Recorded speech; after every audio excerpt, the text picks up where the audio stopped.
I think आजको राम्रै performance थियो but still lot more to come जस्तो लाग्छ मलाई होइन।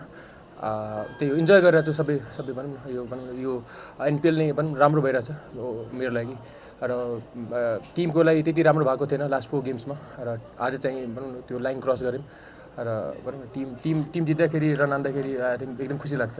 सो या इन्जोय टुडे। बेसिकली बल एकदमै टर्न गरिरहेको थियो होइन, अनि त्यसपछि अब टम पनि आउट भयो र बल एकदमै घुमिरहेको थियो। लेफ्ट आर्म स्पिनर दुईवटा थियो त्यहाँ, अनि त्यही मैले बाहिरबाट कम्युनिकेट के गरेँ कि लेफ्टी ब्याट्सम्यान चाहियो त्यो स्टेजमा, स्पेसली बल टर्न गरिरहेको थियो। अनि मैले चाहिँ त्यही हो विकेट एसेस गरेर अब त्यो सर्ट्सहरू के अन छ त्यही खेलिरहेको थिएँ। अनि बेसिकली हामीलाई थाहा थियो 140+ भयो भने अलि च्यालेन्ज हुन्छ चितवन राइनर्सलाई पनि, र होपफुली साद र हाम्रो पार्टनरसिप भयो and then we ended up 160 something run 168। So I think त्यो पार्टनरसिप एकदम क्रुसल थियो र राम्रो भयो ओभरअल। एकदमै इम्पोर्टेन्ट हो किनभने अहिले पनि टुर्नामेन्ट स्टिल फिनिस भएको छैन जस्तो लाग्छ मलाई होइन, किनभने भनौँ न अब नेक्स्ट 2 गेम्स जित्यो भने होपफुल हुन सकिन्छ अरू टिम्सहरूको रिजल्टलाई लिएर।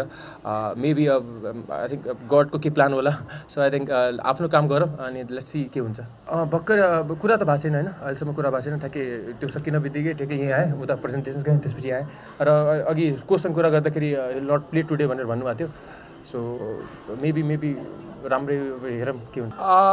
बेसिकली त्यो फिल भइरहेको थियो मलाई कि मैले गर्नुपर्ने जस्तो लागेको थियो होइन, र बेसिकली आई थट त्यो चाहिँ मेरो मिस्टेक थियो र आई थिङ्क त्यो चाहिँ मैले अन गर्नुपर्छ त्यो मिस्टेक। बेसिकली हामी एज अ लिडरसिप ग्रुप के ट्राई गरिरहेको थियौँ कि जति पनि भनौँ न प्लेयर्सहरू हुनुहुन्छ, फरेन प्लेयर्स, डोमेस्टिक प्लेयर, सबैको भनौँ न त्यो माइन्डसेट चाहिँ पोजिटिभ नै राखौँ। बेसिकली 4 गेम हारिसकेपछि अब यो ट्राई हामी मुभी हेर्न गयौँ, टिम बन्डिङहरू गरिरहेको थियौँ। सो बेसिकली सबैको टिम एन्भाइरोमेन्ट राम्रो होस् र रिजल्ट अब भनौँ न त्यो 2टा गेम एकदम टाइट थियो र रिजल्ट आइरहेको थिएन होइन हो। र so basically we wanted them सबैजनालाई एकदम पोजिटिभ फ्रेम अफ माइन्डमा हुनलाई, किनकि नेक्स्ट 3 गेम्स पनि अब जित्यो भने चाहिँ टुर्नामेन्ट ओपन छ जस्तो लाग्छ मलाई। र आई थिङ्क त्यो बेसिकली मेन गोल चाहिँ एन्भाइरोमेन्ट चाहिँ एकदम पोजिटिभ राख्नुपर्ने थियो। कार अब लेट्स सी के हुन्छ कार होइन, कार चाहिँ अहिलेसम्म केही सोचेको छैन, बट बेसिकली यो टुर्नामेन्टमा चाहिँ एकदम राम्रो भइरहेछ। ब्याटिङ गर्ने बेला चाहिँ एकदम पोजिटिभ फिल गरिरहेको छु, स्पेसली बल एकदम राम्रोसँग हेरिरहेको छु। सो त्यो चाहिँ एकदम पोजिटिभ हो मेरो लागि र त्यही कन्टिन्यू गरिरहेको छ हरेक म्याचमा। बेसिकली हुन्छ नि राम्रो टाइम चलिरहेको बेला आई थिङ्क त्यसलाई कन्भर्ट गरेर गुडलाई ग्रेडमा कन्भर्ट गर्न ट्राई गरिरहेको छु र मेरो लागि काम गरिरहेको छु। बेसिकली अब ट्राई के गरिरहेको थिएँ कि जस्तो इम्प्रुभ गर्न खोजिरहेको थिएँ होइन। लास्ट 2 वर्षदेखि नै भनौँ न जति पनि रन हान्दाखेरि पनि ट्राई कोचेसहरूसँग अब मन्टी सर, नन्द सर हुनुहुन्थ्यो त्यति बेला। सो ट्राई गरेर थिएँ के एरिया ओपन गर्न सक्छु, जस्तो रिभर्स स्विप भयो, अरू भनौँ न कटहरू भयो। सो त्यही ट्राई गरेर थिएँ ओपन त्यो एरिया ओपन भयो भने चाहिँ मेरो त्यो रन स्कोरिङ एरिया अझै बढ्छ र त्यो ओपन भयो रन एरिया पनि बढिरहेछ र मसँग धेरै अपर्च्युनिटिजहरू पनि छ नि त। सो आई थिङ्क त्यसले चाहिँ वर्क गरिरहेछ। त्यही हो राम्रो भइरहेको बेला के ट्राई गर्नुपर्छ कि योभन्दा बेटर कसरी गर्ने र अझै इम्प्रुभ कसरी गर्ने भनेर त्यो माइन्डसेटले गरेको लास्ट 2 इयर्समा। स्पेसली किनभने भनौँ न दुवैजनाको त्यति रन आएको छैन होइन, र आई थिङ्क त्यही कन्डिसन हिसाबले अब को फिट हुन्छ टिममा त्यही हिसाबले हामी ट्राई गरेका छौँ खेलाउने दुवैजनाले। बट अनफर्चुनेटली उहाँहरूको रन आएको छैन, but we are hopeful next गेमहरूमा हान्नुहुन्छ। र त्यही हो अब नेपाली प्लेयर्सहरूले स्टेपअप गरिरहेको छन्, उहाँहरूले पनि स्टेपअप गरेर पनि झन् स्ट्रङ हुन्छ टिम जस्तो लाग्छ मलाई। अब एकदमै ब्याडली चाहिएको थियो होइन, किनभने 4 गेम भइसकेको थियो होइन। सो बेसिकली आज त्यही हो भगवान्लाई थ्याङ्क यू भनिरहेको थिएँ अब विकेटहरू झर्ने बेला त, किनभने लास्ट भनौँ 4 गेमदेखि बलिङ त्यति राम्रो भएको थिएन। सो आज चाहिँ सबैजनाले चिप इन गरिराख्नु भएको थियो र साद, रेमन्स, अभिषेकले लास्ट 2 गेममा एकदम राम्रो बलिङ गरिरहेको छ। So as a overall unit bowling पनि स्टेपअप गरिरहेको छौँ हामी सबैजना। सो त्यो हेर्दाखेरि एकदम खुसी लागिरहेछ र फर्स्ट विन अलवेज एकदमै स्पेसल छ।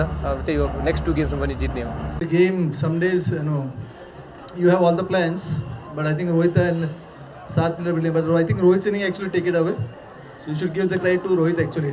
No, as in if you are looking at a team, you never look at an individual. So we had a plan for the whole team.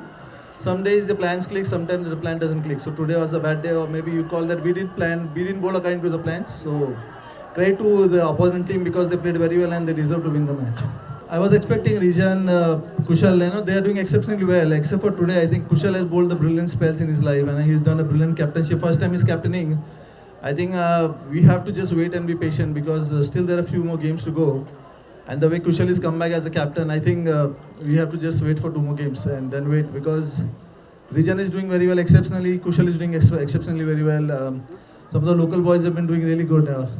Even Amar has been bowled that last over he did brilliant. He took 2 wickets in that match. So we just wait for those. You know that some of the days we will get bad days, but today maybe we didn't have hard days. So hopefully we have to wait and plan better maybe next time. It's been brilliant. I think looking at Ravi and Sohail, they've been very helpful on the ground. Even when Sharad was there, he made very helpful use to the captain. So that was the whole idea. And the way Kushal is coming up as a leader and then he's performing as well. So maybe today was not his day and 2 drop catches. So hopefully next time we can make it up.